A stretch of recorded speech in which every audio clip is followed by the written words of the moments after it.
Bien, entonces, como les decía, vamos a ver la farmacoterapia individualizada, ¿no?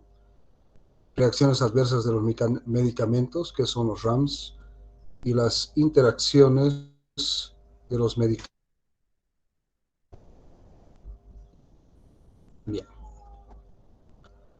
como siempre, yo pongo los objetivos de aprendizaje de cada tema para que así les posibilite a ustedes poder estudiar estos temas o ampliar el conocimiento de estos temas en cualquier fuente válida de farmacología.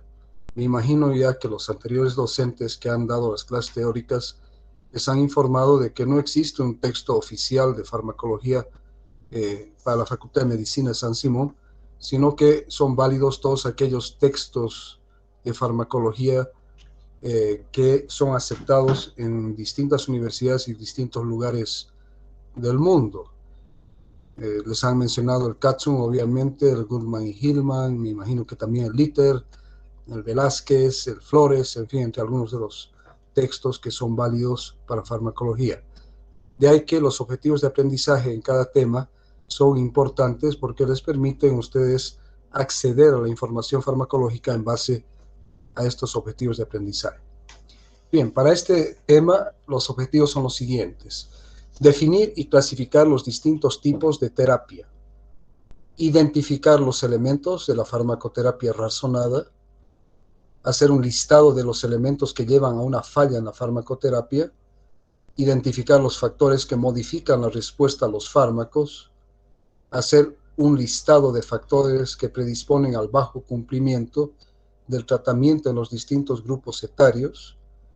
Identificar los tipos de efectos adversos de los fármacos, definir toxicidad medicamentosa, identificar sus mecanismos de producción y los blancos biológicos involucrados en esta, y por último, identificar los tipos de interacción medicamentosa. Entonces, estos objetivos son los que más o menos van a guiar su aprendizaje, sea cual sea la fuente de información que ustedes utilicen o que ustedes amplíen en algún momento. Bien, farmacoterapia. ¿Qué entendemos como farmacoterapia? Es la ciencia y aplicación de los medicamentos para la prevención y tratamiento de las enfermedades. ¿De acuerdo? Ahora, aquí hay que tener mucho cuidado. ¿Ya?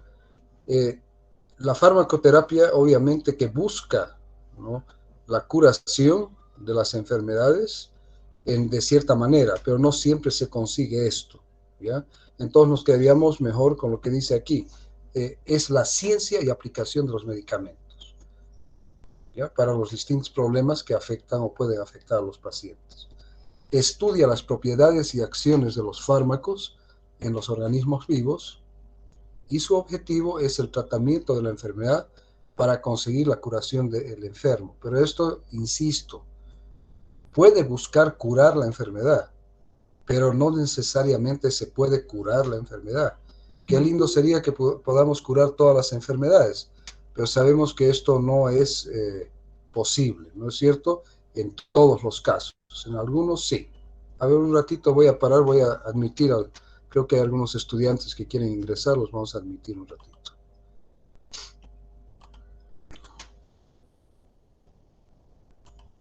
Bien, creo que no hay más. Bueno, seguimos entonces.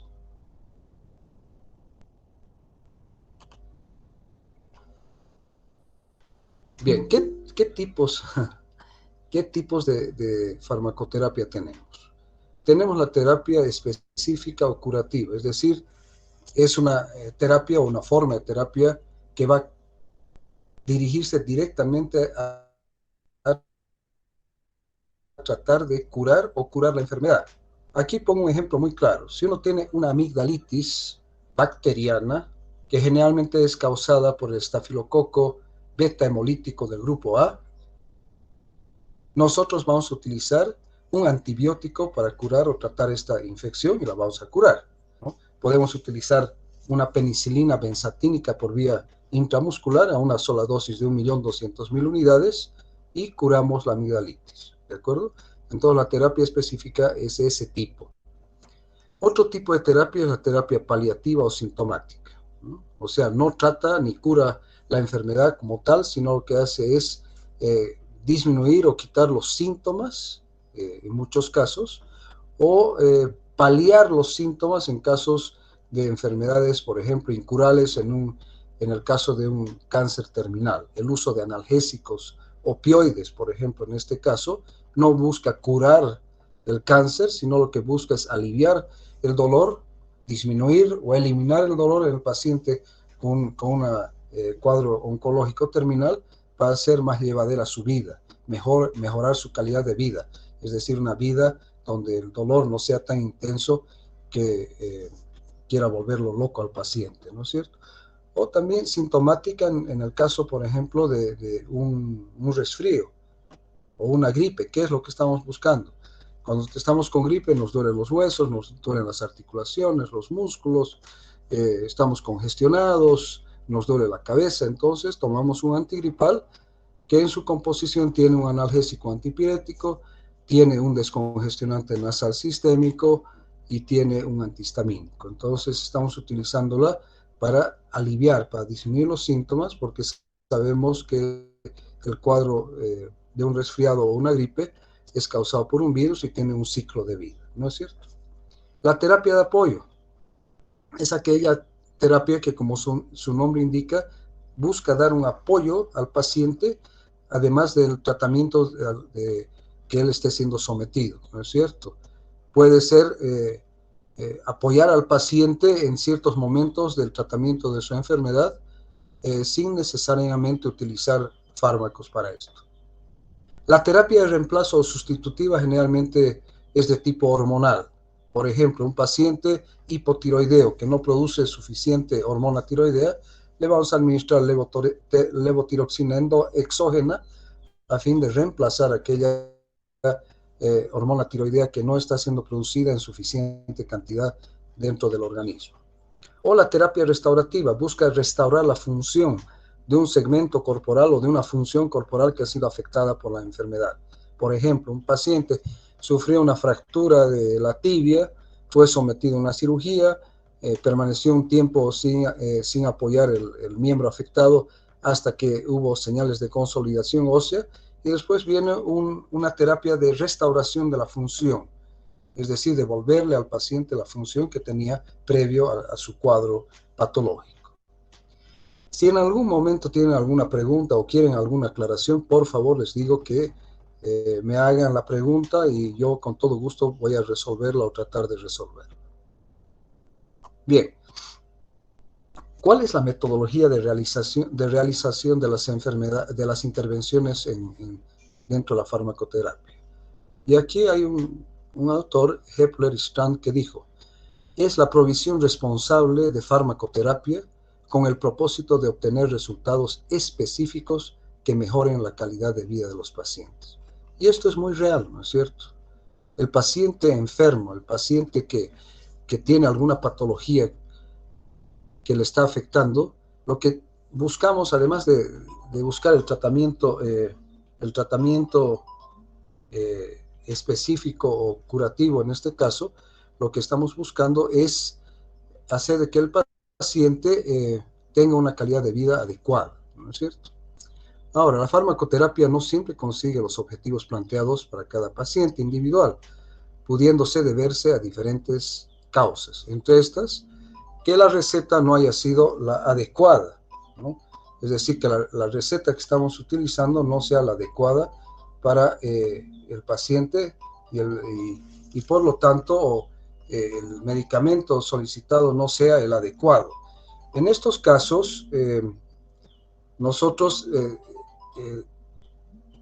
atribuimos la falla, obviamente, al médico, es decir, el médico no ha sido la persona que no ha podido dar el tratamiento adecuado al paciente. Entonces, esta es una prescripción inapropiada. Segundo, una dispensación inapropiada, es decir, el paciente va a la farmacia con su receta, el médico ha cumplido su función como médico, ha dado la prescripción, llega a la farmacia y dice, por decirles, amoxicilina de 500 miligramos, comprimidos, número 24. Y abajo dice tomar un comprimido por vía oral cada 6 horas. Llega a la farmacia el paciente, ¿no es cierto?, con su receta, y le dice a la que vende en la farmacia, le dice, señorita, ¿tiene este medicamento? Y la de la farmacia, sí, lo tenemos.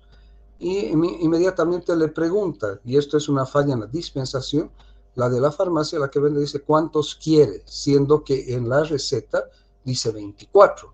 Y ella debería proveer al paciente los 24 y no fraccionarlo. Y el paciente hace la pregunta, ¿cuánto cuesta? Y ella le dice, por decirles, cada comprimido vale 5 bolivianos.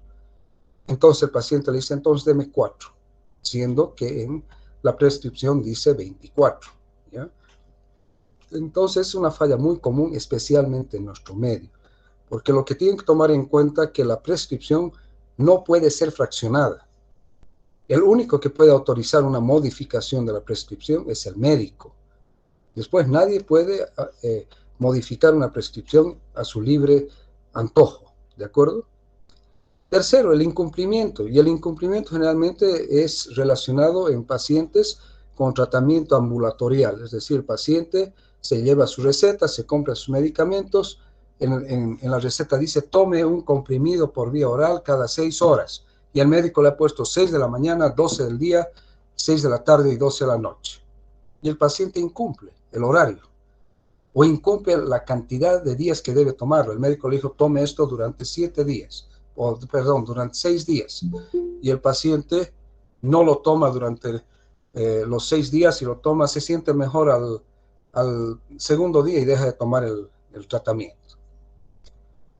Luego, otro factor que hay que tomar en cuenta es la idiosincrasia del paciente. La idiosincrasia es una respuesta anormal, no esperada, ¿no?, ante la administración de cualquier fármaco.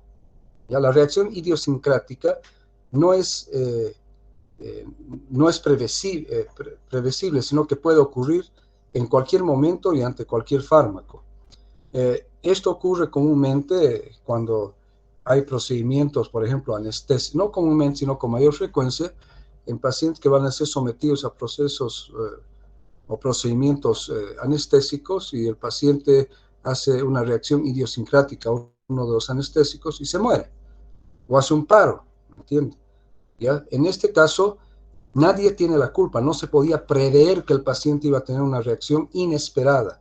No había ningún examen, o no existe ningún examen que vaya a identificar de que un paciente pueda tener una reacción idiosincrática ante un fármaco. Esa es otra falla. Y por último, una monitorización inapropiada, es decir, de que el médico no le ha establecido una reconsulta o reconsultas al paciente para monitorear su tratamiento. Le dio un antihipertensivo y debería decirle, bueno, tome el antihipertensivo una vez al día y en 10 días usted vuelve para que yo lo controle. ¿Ya? Entonces, la monitorización es fundamental para lograr una terapéutica adecuada. Bien, en relación a las pautas de administración hay que considerar 3 aspectos. Uno, la dosis. ¿Ya? Amoxicilina 500 miligramos, comprimidos o cápsulas. La frecuencia, tómese una cápsula o un comprimido por vía oral cada 6 horas. Duración del tratamiento durante 6 días. ¿De acuerdo? Entonces, la administración la establece el médico. No es lo mismo decir, tómese un comprimido o una cápsula cada 6 horas, a las 6 de la mañana, 12 del día, 6 de la tarde, 12 de la noche, que decirle, tome un comprimido 4 veces al día. ¿Me entiende? La interpretación de 4 veces al día puede ser tomar 2 en la mañana, 2 en la noche, si es que el paciente sería el que determina el horario. Por lo tanto, en la administración de los fármacos, es el médico que establece la dosis, que establece la frecuencia y la duración del tratamiento. Y esto es de cumplimiento obligatorio por el paciente. El paciente debe hacerlo. Obviamente, si lo cumple o no lo cumple, ya es otra cosa, pero debe ser de cumplimiento obligatorio. ¿De acuerdo? Entonces, la dosis, en primer lugar, la selección del fármaco, la dosis de la frecuencia de dosificación y la duración del tratamiento los determina el médico. ¿De acuerdo? Bien, cumplimiento terapéutico. ¿Ya? ¿A qué se llama esto? Uno, de que el paciente debe cumplir en la toma de la medicación como ha sido indicado por el médico. Cumplimiento en el seguimiento de la dieta. Por ejemplo, es un paciente diabético y además del uso de hipoglicemiantes orales, el médico le ha dado una dieta que debe cumplir. Cumplimiento de ciertos hábitos de vida, es decir, el paciente era sedentario en su vida, fumaba, tomaba mucho alcohol, comía comida grasosa. El médico le indicó de que debía modificar estos hábitos y costumbres y el paciente debe cumplirlo, porque si no, el tratamiento, la terapéutica, no va a lograr su objetivo. En relación al incumplimiento terapéutico pueden haber errores de omisión, errores de propósito, errores de dosificación, errores de seguimiento y errores de automedicación. ¿Ya? Los errores de omisión es algo que no había la intención, es decir, que no se colocó, digamos, una instrucción correcta o alguna cosa, que ese es un error de omisión. De propósito es que en forma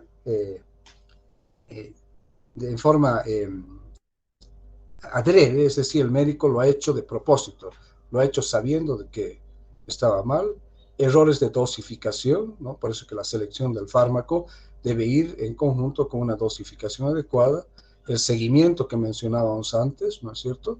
Y por último, los errores de automedicación, que eso es muy común y muy propio de cada paciente, ¿no? El médico me ha dicho que tome un comprimido 4 veces al día, cada 6 horas, pero no, yo mejor voy a tomar 2 veces al día, o si no, me voy a comprar este otro. A mí me ha dicho mi amigo que este le ha funcionado muy bien. Eso es error de automedicación. Medidas para mejorar el cumplimiento, y aquí es fundamental este punto, la comunicación médico-paciente. Tiene que haber una comunicación fluida entre el médico y el paciente. Y es muy diferente oír que escuchar. ¿Está? Podemos oír bulla, podemos oír cosas, pero el escuchar, el procesar, ¿no es cierto? Lo que se nos ha dicho, implica el poner atención a lo que se nos está diciendo y entenderlo. Entonces, la comunicación del médico y el paciente es fundamental. El médico tiene que tomarse el tiempo de explicarle al paciente qué problema o problemas tiene, la naturaleza de ellos, cuál es el pronóstico de estos problemas, qué se busca con el tratamiento. ¿Ya? ¿Qué puede ocurrir si es que el paciente no cumple el tratamiento? ¿Qué complicaciones pueden ocurrir? Entonces, si el paciente entiende cuál es su problema, la naturaleza de su problema, ¿ya? se va a adherir al tratamiento propuesto por el médico. Pero si no se le explica qué es lo que tiene, qué es lo que buscamos al darle este u este otro fármaco, el paciente no va a cumplir su tratamiento. ¿Ya? En segundo lugar, un diseño del tratamiento adecuado. ¿Ya? Es decir, bueno, este paciente tiene que tomar su medicación, por decirles, tiene una úlcera gástrica por enfermedad ácido péptica, ¿no es cierto? Entonces, él debe tomar este tratamiento que consiste en el uso de antibióticos para erradicar al Helicobacter pylori y posteriormente vamos a darle al paciente, vamos a continuar con el tratamiento antisecretor para que las úlceras cicatricen. La primera fase, ¿no es cierto?, ha sido erradicar al Helicobacter pylori, una bacteria que está presente en el 90% de las úlceras, ¿no? Y a continuación ya quiero erradicarlo al Helicobacter pylori y a continuación quiero que las úlceras cicatricen. Para eso continuamos con el tratamiento. Entonces el diseño del tratamiento es fundamental. Las instrucciones deben ser claras, en lenguaje claro, en lenguaje sencillo, para que el paciente entienda. Que la mayor parte de los pacientes salen de la consulta y lo primero que dicen, ¿qué me ha dicho? No he entendido. ¿Cómo voy a tomar este medicamento? A ver, veré, mi receta no entiendo su letra. Entonces, tanto las instrucciones verbales como escritas tienen que ser claras, en lenguaje sencillo, para que pueda entender el paciente. Y por último, una supervisión adecuada del tratamiento. No es agarrar, darle esto y que ya no vuelva, sino, señor, usted después de 10 días vuelve o en un mes usted marca una consulta para que veamos cómo le está yendo. ¿Ya? Entonces, estos son factores muy importantes y medidas para mejorar el cumplimiento del tratamiento. Bien, En relación a las pautas de administración, se debe individualizar, ¿ya? O sea, aquí partimos de un punto muy importante. Cada individuo es diferente. La respuesta de cada individuo a la terapéutica es completamente diferente. Entonces, siempre se debe individualizar al paciente. Es un paciente único, ¿de acuerdo? Aunque hayan pacientes con patologías similares, pero cada paciente es un paciente único. Entonces, se debe individualizar las características de la enfermedad o del problema o de los problemas que le afectan al paciente. Segundo, tomar en cuenta la eficacia y la toxicidad del fármaco, o la eficacia del fármaco para tratar el problema y potencialmente los efectos adversos que este puede producir. Tomar en cuenta las características farmacocinéticas. Aquí inclusive entra la forma farmacéutica. ¿Ya? Es muy diferente decirle al paciente, usted va a tomar un solo comprimido por día, ¿ya? Con un vaso de agua por vía oral. A decirlo, no, usted se va a aplicar una inyección por día, diferente, ¿no es cierto? ¿Ya? O tomar en cuenta la biodisponibilidad del fármaco. Todas esas son cosas que nosotros como médicos estamos obligados a considerar. Luego, la facilitación del tratamiento. Por eso les digo, hay que darle facilidad, comodidad, hay que buscar la adherencia del paciente de manera que el tratamiento sea simple y sencillo para realizarlo y que sea eficaz en sus resultados. Y por último, el binomio costo-beneficio. ¿Ya? El costo es fundamental en la terapéutica, porque si el paciente no tiene un ingreso económico fuerte y nosotros le recetamos comercialmente un fármaco que es carísimo, tengan por seguridad que, como en el ejemplo que les puse hace un rato, ¿cuánto cuesta? 5 pesos cada una, deme 4, ¿no es cierto? Entonces debemos adecuar el fármaco genéricamente hablando, es decir, que el fármaco debe ser recetado con su nombre genérico, de manera que esto le permita al paciente acceder al fármaco requerido para cumplir su tratamiento a un costo más bajo. Y buscar siempre cuáles son los beneficios del tratamiento o de la terapéutica que va a seguir el paciente. Bien, entonces, en relación a lo que decíamos de la farmacoterapia individualizada, es la mejor manera de medicar a un paciente. Por eso tomar al paciente como si fuera el único paciente que tiene eso. El médico debe conocer la historia de patologías que tiene o tuvo su paciente y el uso de fármacos que utilizó hasta este momento. Eso se hace con una buena anamnesis, el sentarse y preguntarle al paciente, ¿no es cierto? ¿Qué patologías ha tenido? ¿Qué enfermedades ha tenido usted? ¿Está tomando usted alguna medicación? ¿Cuáles son los medicamentos? ¿No? Bien, otro punto importante, conocer si tiene o ha tenido alergias a los medicamentos. También muy importante, porque los antecedentes de alergias a uno u otro medicamento puede ser que pueda tener alergias a un medicamento que nosotros estemos recetando. Y debe investigar alteraciones génicas que pudieran alterar la farmacocinética o la farmacodinamia de los nuevos fármacos a prescribir, ¿no? Siempre preguntarle. Por eso que les digo, en la farmacoterapia individualizada es fundamental una buena anamnesis, ¿ya? Para saber y auxiliados por un buen examen físico y si fuese necesario por los exámenes auxiliares, laboratorios, rayos X, nos ayuden a identificar él o los problemas que están afectando al paciente. Solo es a partir de eso que nosotros vamos a realizar una buena terapéutica. Bien, entonces, como decíamos, cada paciente es diferente, por lo que la terapia debe ser individualizada. En eso insisto, ¿ya? Por favor, que se les quede a ustedes de aquí en adelante hasta el resto de sus vidas como médicos en el futuro y hacia adelante, es de que la terapia siempre debe ser individualizada. Los patrones farmacocinéticos y farmacodinámicos varían de paciente a paciente por sus propias condiciones fisiológicas o patológicas, ¿ya? Los pacientes pueden ser similares, pero nunca iguales. Por eso que insistimos en individualizar la terapia. Bien, pasos para una terapia individualizada, ustedes ya lo han visto en anteriores clases. Fundamental, primero, el paciente va con uno o más problemas a buscar al médico, ¿no es cierto? Entonces, el primer punto es definir él o los problemas del paciente. El segundo punto, ¿cuáles son mis objetivos terapéuticos? ¿De acuerdo? Viene el paciente y el paciente dice, doctor, mire, estoy con dolor de cabeza hace ya más de un mes, he tomado analgésicos, me ayudan un poquito, pero después otra vez vuelven. Y el médico hace todo lo que tiene que hacer, su anamnesis, su examen físico, le toma la presión, en fin, y determina que el paciente es hipertenso y que por lo tanto, ¿no es cierto?, su cefalea, o sea, su dolor de cabeza, se debe a que él es hipertenso.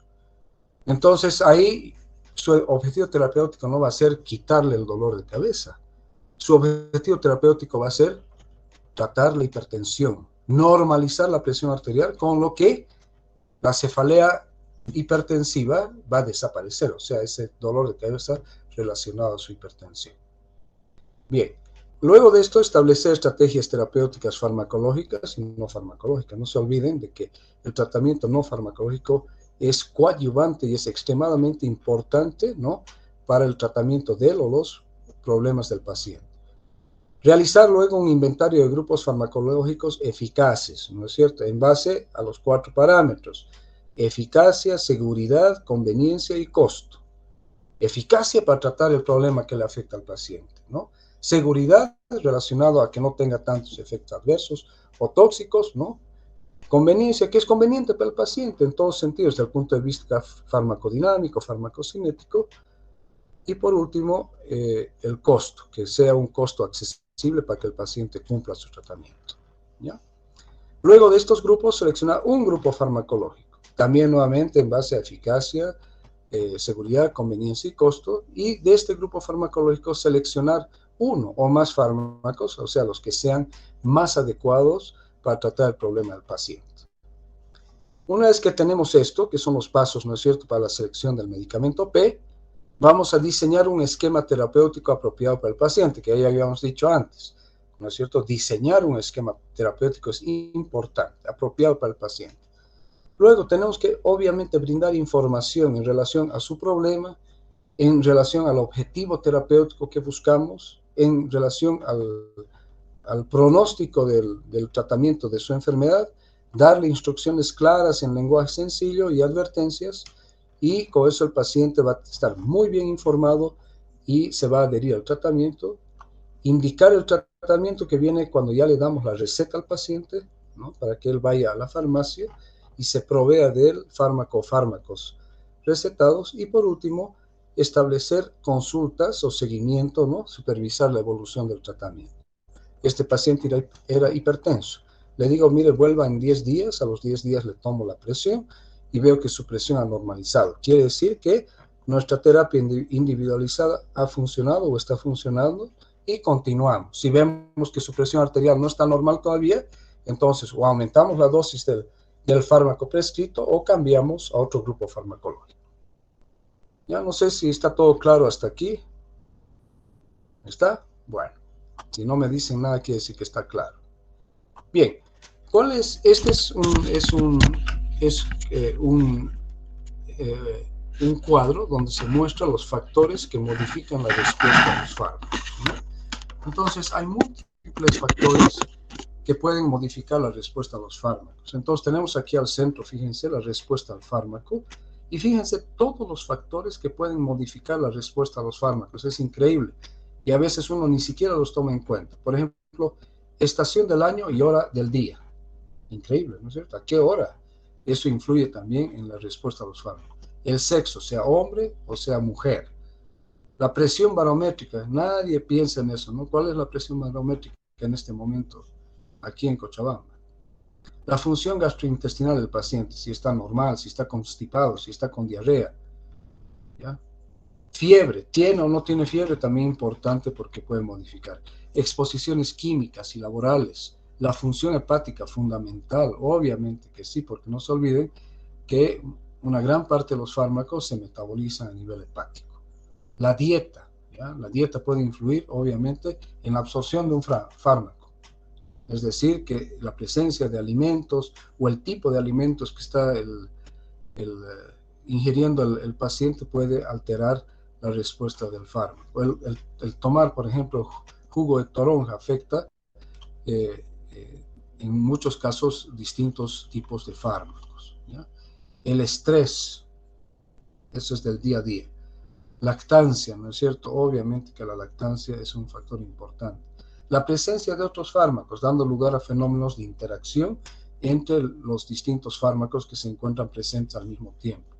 La enfermedad, la función cardiovascular, ay, perdón, nos fuimos atrás, la función cardiovascular, la inanición, es decir, un paciente extremadamente desnutrido, el ejercicio, la edad, ¿ya? Los extremos de la vida, niños pequeños o la niñez, el anciano, la radiación solar, el embarazo, ¿no? Que cambia patrones farmacocinéticos, etc. La función inmunológica, la función renal, al igual que la función hepática fundamental, porque un fármaco que utiliza la vía renal para su eliminación del cuerpo, si la función renal está alterada, entonces puede ser que el fármaco no se elimine de la manera que queremos y se acumule y exagere su efecto farmacológico y también pueda llevar a darnos fenómenos de toxicidad. La genética, y eso es importante. ¿Ya? A veces es muy difícil, obviamente, determinar esto, pero la genética también es importante. La inmunización, ¿ya? Que también es la ingestión de alcohol, que puede modificar la respuesta a los fármacos, el nivel de albúmina para la fijación de los fármacos a las proteínas, el tabaquismo y el peso. Entonces, todos estos son factores que aunque uno no los tome en consideración la mayor parte de las veces, los debería tomar en consideración para una adecuada terapéutica. Bien, factores que modifican el efecto de los fármacos. Hay factores que dependen del individuo, ¿ya? Y aquí tomamos en cuenta la variación individual. Y en esto se debe tomar en cuenta el peso, la edad, el sexo, la raza y la talla del paciente, ¿ya? Como vamos a ir viendo después. Factores de tipo psicológico definen la actitud del paciente frente al régimen terapéutico, ¿no es cierto? ¿Cuál es la actitud? El paciente sí está interesado en que su problema se resuelva, por lo tanto, tiene una actitud positiva hacia su régimen terapéutico. No, el paciente desconfía, no está de acuerdo, ¿no es cierto? Entonces es importante también eso. Factores de tipo genético por deficiencia de enzimas, por ejemplo, la deficiencia de la glucosa 6-fosfato deshidrogenasa, que es importante para el metabolismo de algunos fármacos, ¿ya? Factores dependientes de enfermedades previas que alteran los procesos de farmacocinética, ejemplo, cambios en la sangre, problemas cardíacos, renales, hepáticos, arteriosclerosis, ¿no? No se olviden de que la farmacocinética sigue el viaje del fármaco desde que agarramos un comprimido en nuestra mano, la colocamos en nuestra boca, agarramos un vaso de agua, deglutimos el fármaco, va al estómago, el estómago al intestino delgado, el intestino delgado a la circulación portohepática, sufre efecto de primer paso, luego a la circulación sistémica, ¿no es cierto? La distribución del mismo y por último el metabolismo y la eliminación y o la excreción del fármaco hasta que ya no tiene acción farmacológica y por lo tanto no da lugar a un efecto farmacológico, ¿ya? Que eso puede ser alterado por enfermedades previas. Factores que dependen del ambiente, ¿no? El horario de las comidas, los tipos de alimentos ingeridos, incluso la flora intestinal. Por eso les digo cómo están los hábitos intestinales. El paciente está con diarrea, es constipado o no. Factores que dependen de la presencia concomitante de otros fármacos, y esto es extremadamente importante. Estas son las interacciones medicamentosas o las interacciones farmacológicas, ¿ya? Y esto ocurre fundamentalmente cuando un paciente utiliza más de un fármaco al mismo tiempo. Esto es común en pacientes con patologías importantes, también en personas de mayor edad que requieren de tomar varios fármacos al mismo tiempo, lo que va a dar lugar a interacción entre ellos, ¿ya? Esto va a afectar ya sea la concentración del fármaco, ya sea hacia arriba o hacia abajo, por ejemplo, y por lo tanto los efectos del mismo. Bien, factores seleccionados que modifican los efectos de las drogas o causan variación en la respuesta a los fármacos. Entonces, tenemos el peso corporal, factores ambientales, la dieta, el tabaco, el alcohol, factores étnicos, la raza, ¿no es cierto? El sexo, masculino, femenino, antecedentes o cuadros genéticos que modifiquen la respuesta a los fármacos, los ritmos biológicos, las enfermedades o patologías previas o actuales que afectan al paciente, la edad, ya hemos dicho niñez, los extremos de la vida y ancianos, estados fisiológicos, el embarazo, la lactancia y la presencia de otros fármacos, que es lo que hemos denominado la interacción farmacológica. Bien, vamos con el peso corporal, ¿no? Este es un ejemplo de una obesidad mórbida. Obviamente que este paciente va a responder muy diferente a la administración de fármacos que un paciente que no tenga este problema. Bien, entonces el peso corporal está relacionado con el tamaño de los órganos, con la capacidad metabolizadora de los fármacos, con el número de receptores y el número de receptores activos, con el aclaramiento o el clearance renal o hepático de los fármacos o corporal, con la distribución del fármaco en los distintos compartimientos del organismo y las dosis que deben ser proporcionales al peso corporal, ¿no es cierto? Entonces, el peso es importante. Los factores ambientales o del entorno fundamentalmente se refieren a la dieta, al tabaco, al alcohol y a contaminantes externos, ¿no es cierto? Entonces, aquí también fíjense lo que tenemos, un trío aquí nefasto, ¿no? Café, cigarro y trago, ¿no?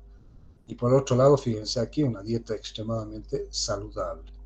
Y lo que decíamos, la polifarmacia, ¿no? La gran cantidad de fármacos que pueden estar al mismo tiempo. Bien, la dieta, ¿cómo puede afectar el metabolismo de los fármacos? O sea, la dieta, ¿cómo puede afectar cómo se metabolizan los fármacos? Si la dieta es hiperproteica, exceso de proteínas, va a aumentar el metabolismo. Si la dieta es hipocalórica, disminuye el metabolismo de los fármacos, ojo. Si la dieta es hipoproteica e hipocalórica, disminuye también el metabolismo. Fíjense esto, hipocalórica, hipoproteica e hipocalórica. Y la dieta hipoproteica reduce el flujo renal plasmático por disminuir el aclaramiento de creatinina y la excreción renal del fármaco. Entonces, fíjense cómo la dieta es importante, ¿no? En cómo maneja el cuerpo, el organismo a los fármacos, ¿no es cierto? Bien. Factores ambientales, el tabaco, ¿ya? El tabaco influye en el aclaramiento de fármacos metabolizados por enzimas metabólicas hepáticas como la CYP1A2, ¿no? O puede también afectar a las citocromos oxidasas. Induce a la formación de hidrocarburos policíclicos aromáticos que son carcinógenos. Reduce la dosis de teofilina e insulina. Disminuye el efecto de las benzodiazepinas, disminuye el efecto de los beta bloqueantes y disminuye el efecto de los opioides. Entonces, fíjense que el tabaco no solamente es un problema a nivel del aparato respiratorio y corporal con la dependencia al mismo y también la tolerancia al mismo, sino que también afecta el efecto de diversos fármacos dentro del organismo e incluso de ciertas enzimas. El alcohol. En el alcohol hay que diferenciar si el consumo del alcohol es agudo o es crónico, ¿no? Y obviamente tomar en cuenta la cantidad de la ingestión de alcohol. Entonces, agudo inhibe al sistema de citocromos, que son la principal vía metabólica de muchos de los fármacos. Aumenta la concentración de diazepam, ¿no? Por eso que la combinación de alcohol con ansiolíticos hipnóticos como el diazepam es mortal. Muchísimas personas, famosas, actores, cantantes, han muerto con la combinación de alcohol y hipnóticos sedantes como el diazepam. La amitriptilina, ¿no es cierto?, que son antidepresivos, la warfarina, que es un anticoagulante, y el fenobarbital, que es del grupo de los analgésicos opioides. Y crónico disminuye la concentración de warfarina. ¿Ya? Fíjense que agudo aumenta la concentración de la warfarina, es un anticoagulante oral. En cambio, el consumo crónico disminuye la concentración de warfarina y warfarina lo toman los pacientes que tienen problemas tromboembólicos. Entonces, si uno consume crónicamente el alcohol, va a disminuir la concentración de warfarina y aumenta el riesgo de tromboembolismo.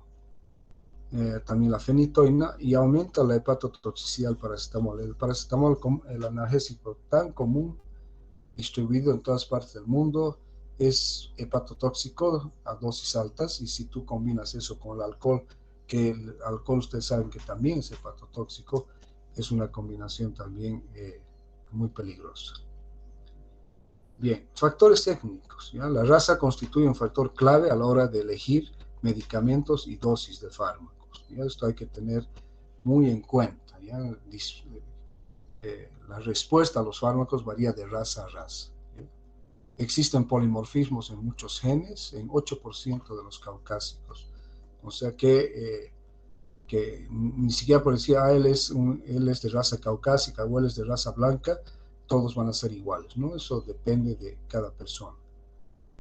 En asiáticos, la actividad de enzimas como la vitamina K, epóxido reductasa, tiene polimorfismos que hace que un individuo sea más o menos sensible a la warfarina, que es un anticoagulante que actúa sobre los factores vitamina K dependientes. ¿Ya? El nitrato de isosorbide y la hidralacina, que son utilizados en problemas cardiovasculares, como angina de pecho, por ejemplo, ¿no? En afroamericanos reduce la mortalidad en un 43%, es decir, que existe una mejor respuesta en los afroamericanos al dinitrato de isosorbide, ¿no es cierto?, que tal vez en otros grupos étnicos. Bien, continuando con los factores técnicos, existe un aumento de sensibilidad a fármacos específicos, por ejemplo, al propanolol, que es un beta bloqueante no selectivo en africanos, es decir, en pacientes de la raza negra. Existe una toxicidad aumentada para atropina en los africanos, es decir, que los africanos van a sufrir una mayor toxicidad por atropina que otras razas. Aumento de efectos del haloperidol en los japoneses. Los asiáticos en general son acetiladores lentos. Existe un metabolismo ultralento en asiáticos por deficiencia de la CYP2D6, ¿no? Deficiencias enzimáticas en los europeos, lo que yo os decía, la glucosa 6-fosfato deshidrogenasa, lo que condiciona que no pueden utilizar ciertos antimaláricos que pueden llevarles a producir una anemia de tipo hemolítico. ¿Ya? Entonces, factores técnicos que siempre hay que tomar en cuenta. El sexo. Existen diferencias en el metabolismo, en la biodisponibilidad y la distribución de los fármacos entre el sexo masculino y el sexo femenino. Si tomamos en cuenta como ejemplo, por ejemplo, el consumo de alcohol, ¿ya? El alcohol es metabolizado más rápidamente en el sexo masculino que en el sexo femenino, ¿no? Ya que la capacidad metabólica para metabolizar el trago es generalmente mayor, obviamente, en el hombre que en la mujer, ¿no? Pero esto se aplica también a otros fármacos. Y los mecanismos de esto no se conocen con exactitud. Bien, entonces, fíjense lo que yo les decía. En mujeres, menor oxidación del etanol, de benzodiazepinas y de salicilatos, ¿ya? Por lo tanto, es más fácil que la mujer se embriague, que la mujer se intoxique con alcohol que con el hombre. Obviamente que esto depende en ambos sexos a la dosis de alcohol de etanol que está bebiendo. En las mujeres hay un aumento del efecto del amlodipino, que son fármacos antihipertensivos, un aumento del efecto de la morfina y el fentanilo, que son analgésicos opioides, un aumento de riesgo de sangrado con aspirina, que es un antiagregante plaquetario, analgésico, antipirético y antiinflamatorio, reduce el volumen de distribución de fármacos poco solubles como el metronidazol, aumenta el volumen de distribución del diazepam y el nitrazepam, ¿ya? Y eso asociado a una menor oxidación de las benzodiazepinas como el diazepam puede llevar a fenómenos tóxicos y efectos en distintos órganos. Aumenta la reducción del lorazepam, que es otro benzodiazepínico, y aumenta el metabolismo de anticoagulantes orales por un aumento de la glucuronidasa. Bien, entonces hasta ahí que de sexo. Ahora entraríamos a los factores genéticos. Entonces, la constitución genética ya la vamos a tomar en distintos aspectos, ¿ya? La constitución genética determina en relación a la función orgánica y enfermedad, está relacionada a el hígado, al aparato gastrointestinal, a los riñones, al sistema endocrino y al sistema cardiovascular.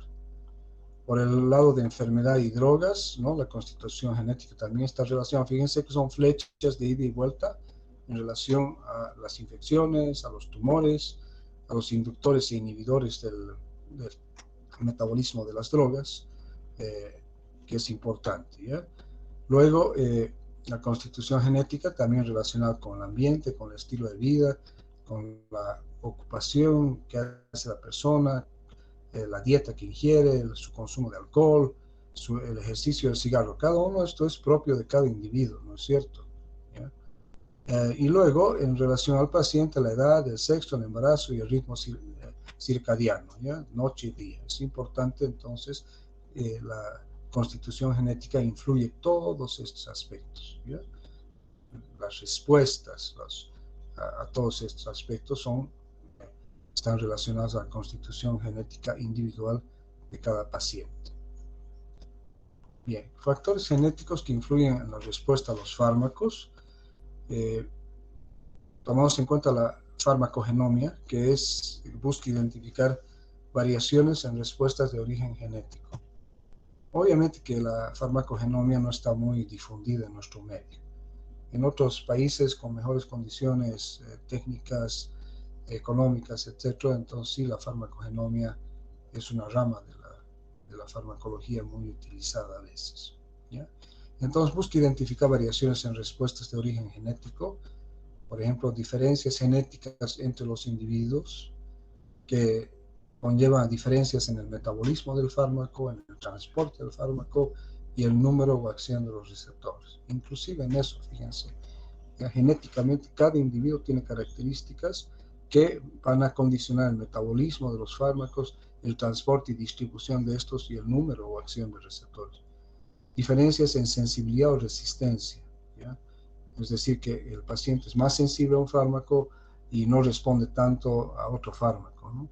Diferencia en la concentración plasmática. No se olviden que hemos dicho que la biodisponibilidad de un fármaco es la cantidad de fármaco inalterado que llega a la circulación sistémica. Entonces, la concentración del fármaco puede ser diferente de un individuo a otro, constituido o determinado genéticamente. Y mucho polimorfismo génico, esto ya habíamos visto un poco en la parte étnica también, ¿no es cierto? Pero también es importante en la parte individual. Bien, enfermedades o patologías.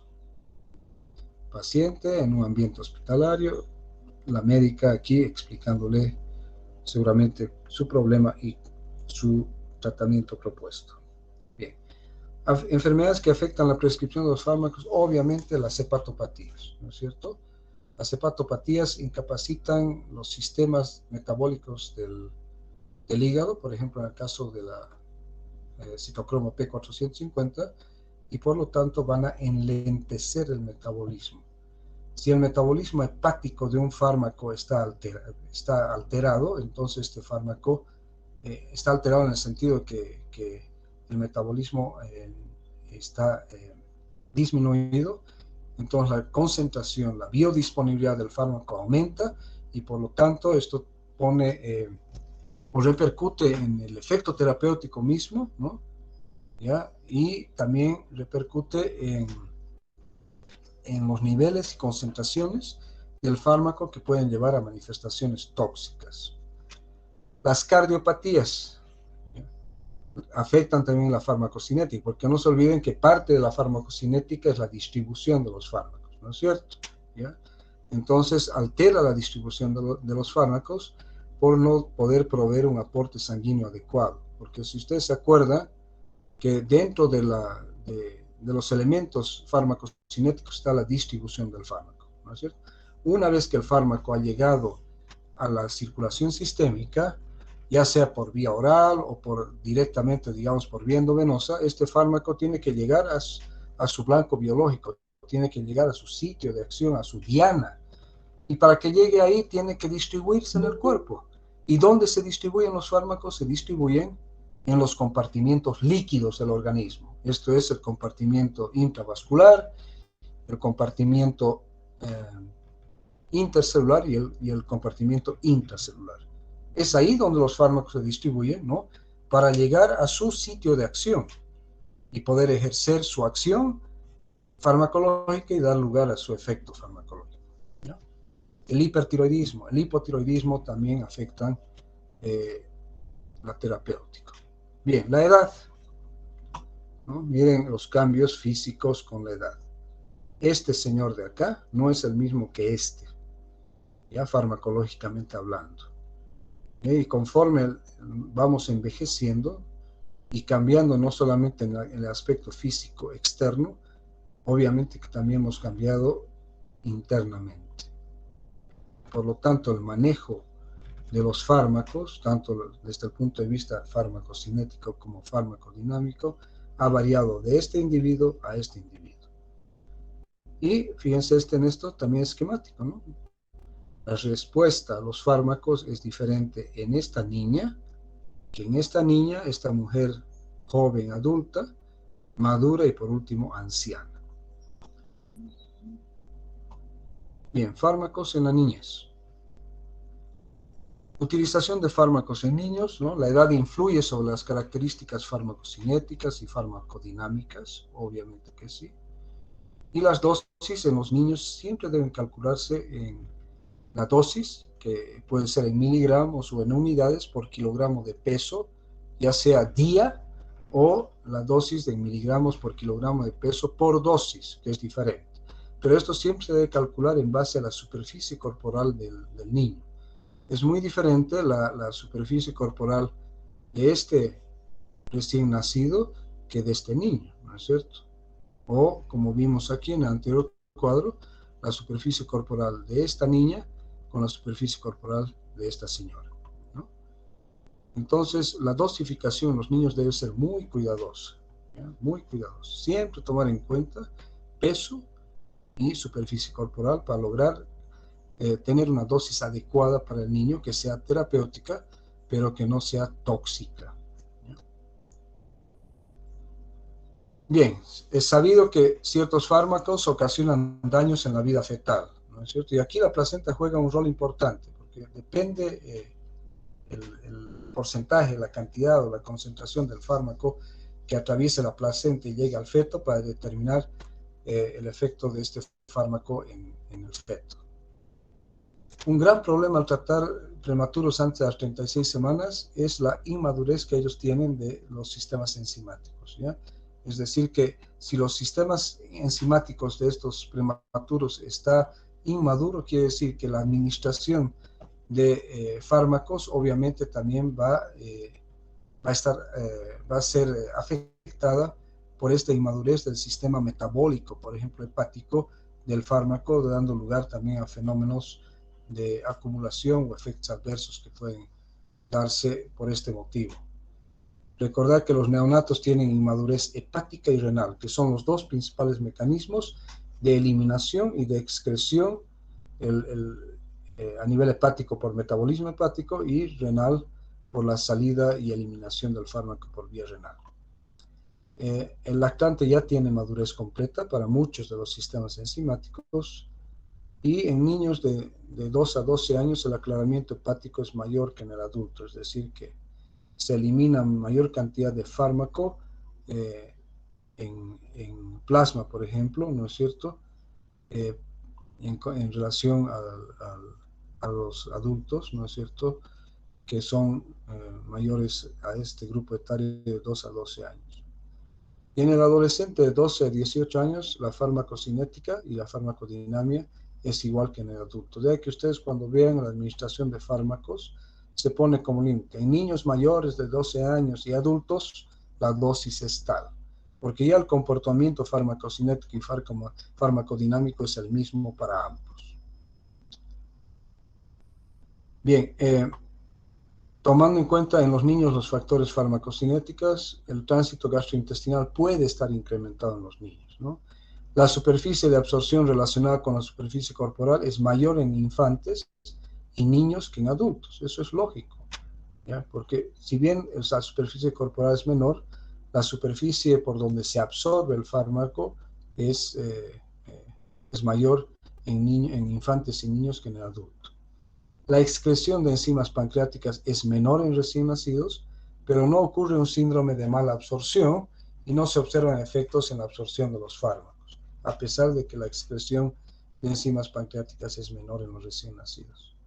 Y en general en los niños aumenta el fenómeno del primer paso. Al estar aumentado el efecto del primer paso para aquellos fármacos que se administran por vía oral, ¿ya? Por lo tanto, la biodisponibilidad va a ser menor, ¿no es cierto? Cuanto mayor es el efecto del primer paso, más afecta la biodisponibilidad del fármaco y por ende su efecto terapéutico. Bien, la capacidad hepática para metabolizar drogas en niños es baja al nacer y el desarrollo de varias vías metabólicas es variable y puede ser influenciado por la exposición a drogas en el útero y en el periodo postnatal. Por eso que hay que tener mucho cuidado en recetar, en prescribir drogas a los niños pequeños, ¿no es cierto? Ya no hay que acostumbrarse, habituarse a para que cualquier problema que tenga un niño recetarle un fármaco. ¿Ya? Hay que tomar en cuenta esta capacidad de metabolización de drogas que tienen los niños. ¿Ya? Es importante, porque no se olviden que una gran parte de los fármacos son eliminados del organismo por metabolismo hepático.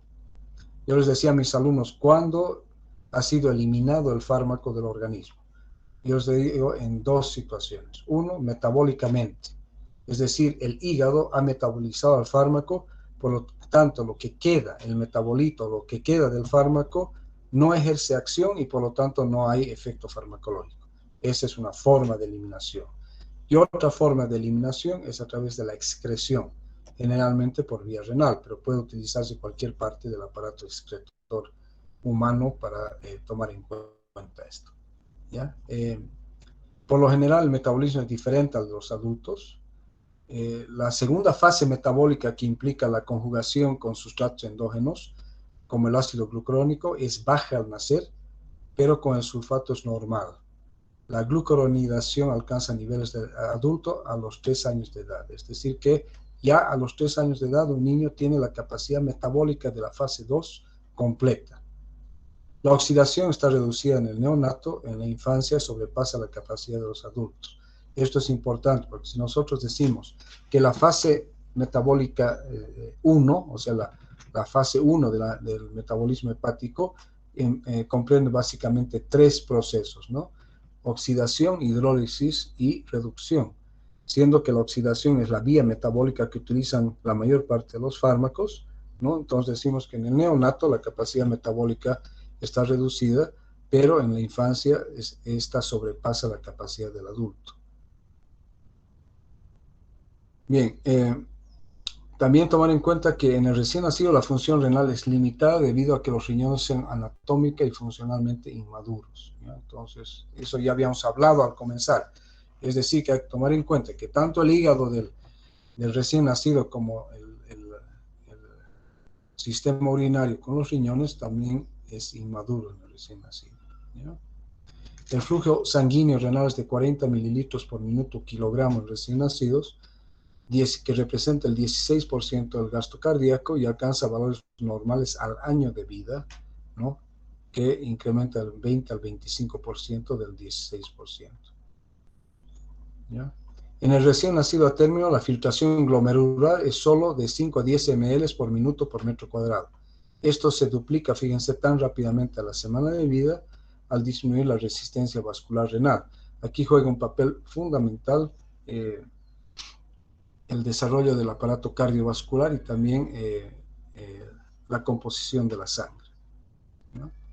Por eso que si el recién nacido tiene la cantidad adecuada de proteínas, su flujo renal también va a ser adecuada. La función secretoria tubular está alterada al nacimiento y alcanza valores normales al año de vida. ¿Bien? Entonces, fíjense que esto hay que tomar en cuenta, ¿no? Siempre tomar en cuenta que dentro del primer año de vida en lo posible se debe evitar la administración de fármacos a estos niños en su primer año de vida. Bien, criterio de utilización de fármacos en niños, tomar en cuenta que el 70% de los medicamentos son de beneficio dudoso. ¿Qué quiere decir esto? Que a veces sobremedicamos, sobre-recetamos fármacos a los niños, ¿ya? Entonces, 70% de esto, solamente el 30% sería válido, pero la mayor parte no es necesaria. La elección del fármaco, al igual que en el adulto, debe ser basada en su eficacia, en su seguridad, en su costo y obviamente en su conveniencia. Se debe evitar el uso de antibióticos en procesos virales. Existe una tendencia, yo no sé si los médicos que hacen esto no saben farmacología o no están bien informados o siguen lo que les dicen los y las visitadoras médicas, ¿no es cierto? El antibiótico está destinado básicamente al tratamiento de infecciones de tipo bacteriano. ¿Listo? Y si hay una infección viral, no hay por qué utilizar antibióticos, está contraindicado. Entonces, en los niños a los cuales les afecta en muchísimos casos un proceso viral, no se debe administrar antibióticos. No se debe administrar en niños descongestionantes nasales por efectos colaterales, fundamentalmente los descongestionantes nasales tópicos, porque producen un fenómeno de rebote. ¿Ya? Descongestionan, pero luego hay un fenómeno de rebote que aumenta la congestión nasal. No utilizar antidepresivos porque se pueden intoxicar fácilmente. No utilizar algunos hipnóticos sedantes, como por ejemplo las benzodiazepinas, que hemos hablado hace un rato, porque pueden producir en los niños una excitación paradójica. En el adulto, ¿no?, los sedantes hipnóticos como las benzodiazepinas producen sedación y sueño. Pero en los niños, cuando se administran estos, pueden provocar una excitación paradójica. Nunca utilizar espasmolíticos por el dolor abdominal. O sea, no se puede enmascarar el dolor abdominal mediante la administración de espasmolíticos, porque el dolor abdominal puede deberse a una obstrucción intestinal, puede deberse a una apendicitis que lleva a una peritonitis, entonces no utilizar espasmolíticos. Y las inmunoglobulinas en general son innecesarias en los niños, ¿ya? Entonces, siempre tomar estos criterios de utilizar fármacos en los niños cuando es absolutamente necesario. Ya no seamos tan apresurados en prescribir fármacos a los niños, sino hay que manejar al niño dentro de lo posible sin fármacos, a no ser que sea absolutamente necesario.